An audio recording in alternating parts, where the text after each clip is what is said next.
ഇന്ത്യയുടെ യുദ്ധോപകരണങ്ങൾക്കെല്ലാം തന്നെ വലിയ രീതിയിൽ സ്വീകാര്യത വരുന്നതിനിടയിലാണ് എല്ലാവരെയും ഞെട്ടിച്ചുകൊണ്ട് ഇന്നലെ ദുബായ് എയർ ഷോയിൽ വെച്ച് നമ്മുടെ തേജസ് എയർക്രാഫ്റ്റ് തകർന്നു വീഴുന്നത്. നമുക്ക് നമ്മുടെ ഒരു പൈലറ്റിനെ നഷ്ടപ്പെട്ടിട്ടുണ്ട്. അദ്ദേഹത്തിൻ്റെ പേര് നന്മ സ്യാൽ എന്നാണ്. അപ്പോൾ ആ ഒരു ജീവത്യാഗം അവിടെ ഉണ്ടായിട്ടുണ്ട്. പക്ഷേ നമ്മളെ സംബന്ധിച്ച് ഇതൊരു പൊറുക്കാൻ പറ്റുന്ന ഒരു തരത്തിലുള്ള കാര്യമല്ല.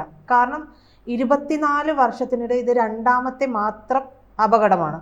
ആദ്യത്തെ അപകടം എന്ന് പറയുന്നത് ഇതിൻ്റെ 2001 വിമാനത്തിൻ്റെ കന്നി പരീക്ഷണ സമയത്തുണ്ടായ ഒരു അപകടം മാത്രമാണ് ഉണ്ടായിട്ടുള്ളത്.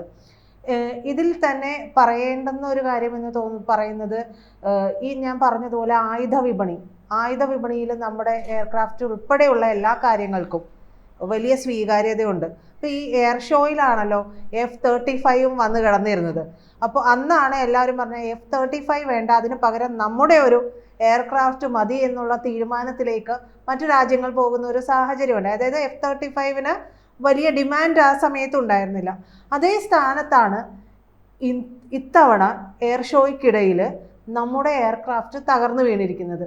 ഈ തകർന്നു വീഴുമ്പോൾ സ്വാഭാവികമായിട്ടും ഉണ്ടാകുന്ന ഒരു സംശയം എന്ന് പറയുന്നത്, ഇത് സാധാരണയായിട്ടൊരു എയർക്രാഫ്റ്റ് തകർന്നു വീണതാണോ അതോ ഒരു അട്ടിമറി ശ്രമം നടന്നതാണോ? അട്ടിമറി ശ്രമം എന്ന് ചോദിക്കാനുള്ള കാരണം നേരത്തെ പറഞ്ഞത് തന്നെയാണ്. നമുക്കുണ്ടാകുന്ന സ്വീകാര്യത മറ്റ് പ്രബല രാഷ്ട്രങ്ങളെല്ലാം തന്നെ പിന്നോക്കം പോകുന്നൊരു സാഹചര്യം കൂടി നിലവിലുണ്ട്. അത്തരത്തിലുള്ള കാര്യമായിട്ട് നമുക്കിതിനെ കൂട്ടി കാണാൻ പറ്റുമോ? എയർ ഷോ എന്ന് പറഞ്ഞാൽ തന്നെ ഒരു യുദ്ധക്കോപ്പുകൾ അല്ലെങ്കിൽ എയർ ഷോയ്ക്കകത്ത് പ്രദർശിപ്പിക്കുന്ന അതിൻ്റെ മികവാണല്ലോ അതിൻ്റെ ഉദ്ദേശം. അത് നമ്മളതിനെ പ്രദർശിപ്പിക്കുന്ന ഇത് ഞങ്ങൾ ഉപയോഗിക്കുന്നതാണ്, ഞങ്ങളുടേതാണ്, ഇത് നമ്മൾ യുദ്ധത്തിന് ഉപയോഗിച്ചു അല്ലെങ്കിൽ ഈ നാളെക്കാലത്തെ മറ്റാർക്കെങ്കിലും നമ്മൾ വിൽപ്പനയ്ക്കും കൂടെ വെച്ചിരിക്കുന്ന സാധനമാണ്. അപ്പം നിങ്ങൾക്ക് ഉപയോഗിച്ചാൽ ഇതിന് ഇന്ന ഗുണങ്ങളുണ്ട്, ഇത്ര വൈദഗ്ധ്യമുള്ള സാധനമാണ് അതിന് ഷോ എന്ന് പറയുന്നത്, അത് എയർ ഷോ. അപ്പോൾ അതിനകത്ത് ലോകത്ത് ഏറ്റവും കൂടുതൽ ചർച്ചയായിക്കൊണ്ടിരിക്കുന്ന ഒരു വിമാനമായിരുന്നു തേജസ്. ആ വിമാനം നമ്മളുടെ ഏറ്റവും അവസാനത്തെ ഓപ്പറേഷനകത്ത് അതിൻ്റെ കഴിവ് അല്ലെങ്കിൽ ലോകം നേരിട്ട് കണ്ടതാണ്. ഇത്രയും നാളിനകത്ത് ഈ പറയുന്നത് പോലെ 2 വട്ടം 25 കൊല്ലത്തെ വിമാനത്തിൻ്റെ ഈ ചരിത്രം പരിശോധിക്കുമ്പോൾ F-16 എന്ന് പറയുന്ന വിമാനം 55-60 ക്രാഷ് സംഭവിച്ചിരിക്കുന്ന സമയത്താണ് ഈ വിമാനം 2 വട്ടം ക്രാഷ് ആകുന്നത്, അമേരിക്കയുടെ F-16 എന്ന് പറയുന്ന പോലെ. അപ്പോൾ ഇതിന് അല്ലെങ്കിൽ ഇന്ത്യക്ക് ഒരു ഡാമേജ് തന്നെയാണ്. അതിനകത്ത് യുദ്ധ വിമാനം തകർന്നതിനപ്പുറം അതിനകത്തൊരു വലിയ ഒരു ജീവൻ എന്ന് പറഞ്ഞാൽ ഇത്തരത്തിലൊരു പൈലറ്റ് ഒരു യുദ്ധവിമാനം പറപ്പിക്കാൻ അല്ലെങ്കിൽ നമ്മൾ ആഗ്രഹിക്കുന്നത് പോലെ ആ വിമാനം കൊണ്ട് എല്ലായിടത്തും എത്തിക്കാൻ അത്തരത്തിൽ വൈദഗ്ധ്യമുള്ള ഒരാളിനെ വാർത്തെടുക്കുക എന്ന് പറഞ്ഞാൽ ഒരു രാജ്യത്തിന് വലിയ പാടാണ്, വലിയ നഷ്ടം തന്നെയാണ്. അതും അവിടെ നിൽക്കുകയാണ്. അപ്പോൾ ഇതിനകത്ത് ഇപ്പം ഇതിൻ്റെ തകർച്ചയ്ക്ക് ശേഷം നമ്മൾ പരിശോധിക്കുമ്പോൾ ലോകമാധ്യമങ്ങൾ ഇത് വലിയ ചർച്ചയാക്കിയിരിക്കുന്നു. ഈ പ്രത്യേകിച്ചും പാകിസ്ഥാൻ പറയുന്നു എൻജിന് ലീക്ക് ഉണ്ടായിരുന്നു, എൻജിൻ തകരാറുണ്ടായിരുന്നു, മറ്റു പല കുഴപ്പങ്ങളുണ്ടായിരുന്നു. അതായത് മൊത്തത്തിൽ പാകിസ്ഥാൻ അട്ടഹസിച്ച് ചിരിക്കുന്നു. അത് പാകിസ്ഥാനാകുമ്പോൾ അവൻ ഈ പണി ചെയ്യിക്കാം, അവനെ കൊണ്ട് ഈ പണി ചെയ്യിക്കുന്നത് അവൻ്റെ മാധ്യമങ്ങൾ ഇതിനെ കുറച്ച് കാണിക്കുന്നത്. അതിൻ്റെ കൂടെ ലോകമാധ്യമങ്ങൾ ഈ പറയുന്ന എയർ ഷോയ്ക്കകത്ത് ഈ വിമാനം ഇതുവരെ ഇതിന് ഒരു കുഴപ്പങ്ങളും ഇല്ലാത്ത വിമാനമാണെന്നും അല്ലെങ്കിൽ ഈ വിമാനം ഇത്രയും യുദ്ധത്തിനകത്ത് പങ്കെടുക്കുന്നതും അല്ലെങ്കിൽ ഇത്രയും മികവുള്ളതാണെന്നും വളരെ ഗോപ്യമായിട്ട് പറഞ്ഞുകൊണ്ടിരുന്ന സ്ഥാനത്ത് ഇതിന് പറ്റിയ തകരാറ് വലിയ വലിപ്പത്തിൽ എടുത്തു കാണിക്കുന്നു. അതായത് നമുക്ക് നമ്മുടെ രാജ്യത്തിൻ്റെ ഒരു പ്രശ്നം ഈ പറയുന്ന യൂറോപ്യൻ യൂണിയൻ രാജ്യങ്ങളും അമേരിക്ക ഉൾപ്പെടെ അവർ നിയന്ത്രിക്കുന്ന മാധ്യമങ്ങൾ എടുത്ത് കാണിക്കുന്നു. അപ്പോൾ തന്നെ നമുക്കിതിനകത്തൊരു സംശയം വെക്കാം. കാരണം നമ്മൾ സാങ്കേതികമായിട്ട് വലിയ വലിപ്പത്തിലാണ്, നമ്മൾ യുദ്ധവിമാനങ്ങൾ നിർമ്മിക്കുന്നു, മേക്കിംഗ് ഇന്ത്യ ഇപ്പം എന്ന് മാറിയിട്ട് മെയ്ഡ് ഇൻ ഇന്ത്യ ആകുന്നു. കാരണം പല യുദ്ധോപകരണങ്ങളും അല്ലെങ്കിൽ പ്രതിരോധ സംവിധാനത്തിനകത്തും മിസൈലിനകത്തും അല്ലെങ്കിൽ ടാങ്കറുകൾക്കകത്തും എല്ലാത്തിനകത്തും ഇതെല്ലാം നേരിട്ട് അല്ലെങ്കിൽ മറ്റൊരുത്തൻ്റെ സാങ്കേതിക വിദ്യയുടെ കൂടി നമ്മൾ ഇവിടെ നിർമ്മിച്ചു പോകുന്നതിന് വേണ്ടി ശ്രമിക്കുന്നു. ആ സമയത്ത് ഈ പറയുന്ന ഒരു കാര്യം കാരണം ഇതിനകത്ത് സംശയം വരാൻ ഉള്ള ഒരു കാര്യം എന്ന് പറഞ്ഞാൽ എൻജിൻ്റെ ഭാഗത്ത് AMC എൻജിൻ ഇപ്പം 5-ാം തലമുറ വിമാനം വികസിപ്പിച്ചെടുക്കുന്നതിന് എൻജിൻ ഫ്രാൻസിൻ്റെ ചില കുറച്ച് സഹായത്തോടുകൂടി നമ്മൾ തന്നെ വികസിപ്പിക്കുന്നുണ്ടെങ്കിലും ഈ പറയുന്ന തേജസ് ഉൾപ്പെടെയുള്ള അല്ലെങ്കിൽ നമ്മൾ നിർമ്മിക്കുന്ന പല ഹെലികോപ്റ്റർ ഉൾപ്പെടെയുള്ളവരുടെ എൻജിൻ ഇപ്പോഴും തരുന്നത് US ആണ്. US ഒരു പ്രശ്നം എന്ന് പറഞ്ഞാൽ ചൈനയുടെ പ്രശ്നം എന്ന് പറഞ്ഞാൽ ലോകത്താരുടെ കൂടെ നിന്നാലും എത്ര വിശ്വസിച്ച് നിന്നാലും ചതിക്കും. ഇസ്രായേലിൻ്റെ കൂട്ടും റഷ്യയുടെ കൂട്ടുമല്ല. അപ്പോൾ നമ്മൾ ഈ എഞ്ചിൻ അവിടെ നിന്ന് മേടിക്കുന്നു. ഒരുപക്ഷേ ഈ തേജസിൻ്റെ എഞ്ചിൻ ഇത്രയും കാലം അവർ തന്നുകൊണ്ടിരുന്നപ്പോഴും ഇവർക്കെതിരെ നേരത്തെ നമ്മൾ വിചാരിച്ചിരുന്നത് പോലെ ഇവരാർക്കെന്ത് കൊടുത്താലും അവരുടെ ഒരു സാങ്കേതിക വിദ്യ അല്ലെങ്കിൽ അവരുടെ ഒരു കില്ലർ സ്വിച്ച് അതിനകത്ത് ഫിറ്റ് ചെയ്തിരിക്കും.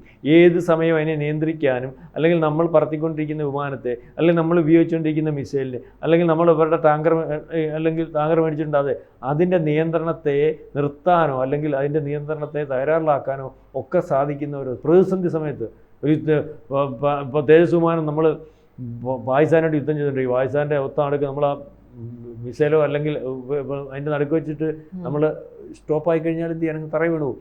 അപ്പം ഇത് അമേരിക്കയുടെ യുദ്ധക്കോപ്പുകൾക്കെതിരെ വന്നൊരു വർത്തമാനമായിരുന്നു. നേരത്തെ അമേരിക്കയെ നിഷേധിക്കുകയൊക്കെ ചെയ്തു.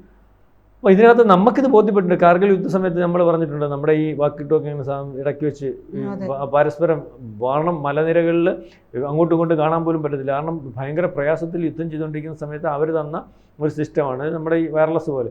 ആ കൺട്രോൾ റൂമിൽ നിന്ന് എല്ലാവരുടെയും അടുത്തേക്ക് പോകാം, പരസ്പരം ഓരോരുത്തർക്കും അങ്ങോട്ടും ഇങ്ങോട്ടും ഇതിടയ്ക്ക് വെച്ച് പലവട്ടം നിന്നുപോയി. അന്നേരം നമ്മളെന്ന് വിചാരിച്ച സാങ്കേതിക വിദ്യ അല്ലെങ്കിൽ ഇൻ്റർനെറ്റ് പ്രശ്നമാണ്. അല്ല, അത് അമേരിക്ക നിർത്തിയായിരുന്നു. ആ നിർത്തിയെന്ന് പറഞ്ഞാൽ പരസ്പരം ഒന്നും അറിയാനും കമ്മ്യൂണിക്കേഷൻ നടത്തില്ല. അപ്പോൾ ഇത് അവരുടെ പണിയാണല്ലോ. അപ്പോൾ ഇതിനകത്തും ഇവരുടെ എഞ്ചിൻ ഇവരുടെയാണല്ലോ. ഈ എഞ്ചിൻ നമ്മൾ കരാർ ഉപയോഗിച്ച് അവരുടെ നിന്ന് മേടിക്കുമ്പോൾ നമ്മളിത് നിർമ്മിച്ച് വലിയ രീതിയിൽ ഇറക്കാൻ ശ്രമിക്കുമ്പോൾ അതിന് ഇടയ്ക്കിടയ്ക്ക് തടസ്സം ഉണ്ടാക്കിക്കൊണ്ടിരിക്കുക. നമുക്ക് എഞ്ചിൻ തരാതെ വൈകിപ്പിച്ചു. അപ്പോൾ ഇതുവരെ അത് അങ്ങനെ പല രീതിയിൽ നമ്മളെ ബുദ്ധിമുട്ടിക്കുന്നുണ്ട്. ഇപ്പം ഈ സിന്ദൂറിന് ശേഷം നമ്മുടെ ആയുധത്തിന് വലിയ വിപണിയായില്ലേ. റഷ്യ പുറകോട്ട് നിൽക്കുന്ന അല്ലെങ്കിൽ റഷ്യക്ക് യുക്രൈനുമായിട്ടുള്ള യുദ്ധ സമയത്ത് ആയുധ വിപണിക്കകത്ത് റഷ്യ പുറകോട്ട് പോയി. ആ യുദ്ധവിപണിക്കകത്തേക്ക് ഇന്ത്യ കയറുന്നു. ചൈനയ്ക്ക് നമ്മുടെ യുദ്ധത്തിനകത്ത് അവരുടെ പ്രതിരോധ സംവിധാനത്തെയും അവരുടെ മിസൈലുകളുടെയും അല്ലെങ്കിൽ അവരുടെ വിമാനത്തിനൊക്കെ തകരാറ് പറ്റി. വിമാനങ്ങളൊക്കെ തറയണ ചൈനയുടെയാണ്, ഇതിൻ്റെ കൂടെ അമേരിക്കയുടെ F-16 ഒക്കെ ഉണ്ടായിരുന്നു. ഇപ്പോൾ എല്ലാം വ്യക്തമായിട്ട് വന്നായിരുന്നല്ലോ. ഇപ്പോൾ അതിനിടയിൽ US-നൊരു ദേഷ്യം തോന്നാനുള്ള ഒരു കാരണം എന്ന് എനിക്ക് തോന്നിയത് F-35 ഇവിടെ വന്ന് സ്റ്റാൻഡ് ബൈ ആയിട്ട് കിടന്നല്ലോ. അതെ. അപ്പോൾ അവർ വളരെ പ്രതീക്ഷയോടെ മുന്നോട്ട് വെച്ച ഒന്നായിരുന്നു F-35.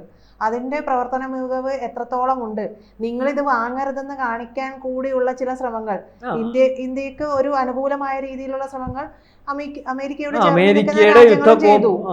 യുദ്ധക്കോപ്പുകൾക്ക് ഇപ്പൊ പറഞ്ഞ F-35 പലയിടത്ത് ഇവിടെ മാത്രമല്ല ജപ്പാനിൽ ചെന്ന് സ്ട്രക്കായി. അപ്പം അവരുടെ യുദ്ധക്കോപ്പുകൾക്കെല്ലാം അല്ലെങ്കിൽ അവരുടെ ബ്രഹ്മോസിനെ തടുക്കാൻ പോലും ഒക്കുന്ന പ്രതിരോധ സംവിധാനം അല്ല അമേരിക്ക എന്ന് പറഞ്ഞ ഇടയ്ക്ക് ചർച്ച വന്നു. അപ്പം നമ്മുടെ ഈ സിന്ദൂറിന് ശേഷം ചൈനയുടെ പ്രതിരോധ സംവിധാനത്തിനും മിസൈലിനും ഒരുപക്ഷെ വിമാനത്തിനും ഒക്കെ തകരാറ് പറ്റി, തുർക്കിയുടെ തകരാറ് പറ്റി. കാരണം ഇതെല്ലാം ആണല്ലോ ഉപയോഗിച്ചത്. ഇതിനെല്ലാം നമ്മൾ തകർത്ത് ഊരക്കളഞ്ഞു.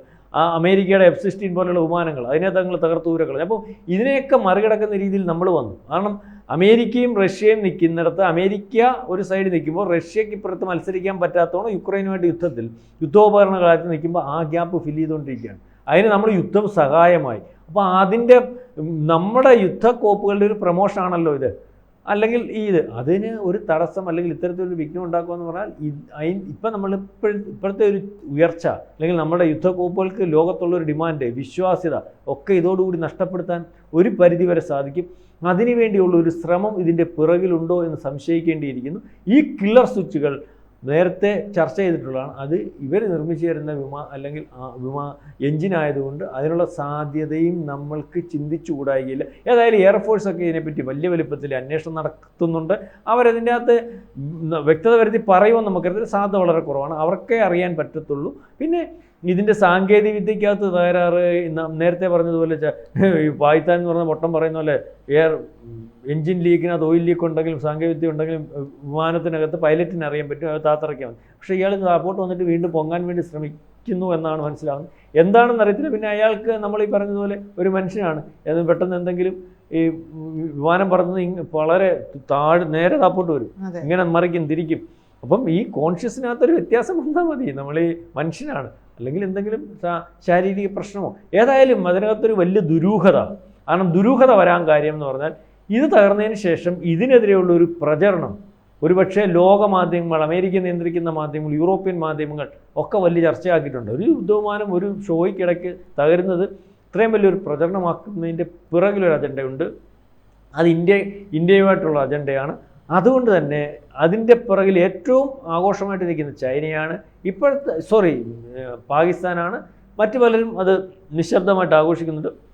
ഇപ്പോഴത്തെ അവസ്ഥയിൽ ഇപ്പോഴത്തെ ഒരു നമ്മുടെ അറിയാമല്ലോ ലോക സാഹചര്യത്തിനകത്ത് ഇന്ത്യയുടെ ശത്രുവായിട്ട് നമ്മൾ നേരിട്ട് കാണുന്നത് പാകിസ്ഥാനാണെങ്കിലും നമ്മളെ തകർക്കുന്നതിന് വേണ്ടി ഏറ്റവും ആക്കം കൂടി നിൽക്കുന്നതും ആഗ്രഹിക്കുന്നതുമായിട്ടുള്ള ഒരു രാജ്യം അമേരിക്ക തന്നെയാണ്. അമേരിക്കയ്ക്ക് ഇതിൻ്റെ പിറകിൽ പങ്കുണ്ടോ എന്ന് സംശയിക്കേണ്ടി.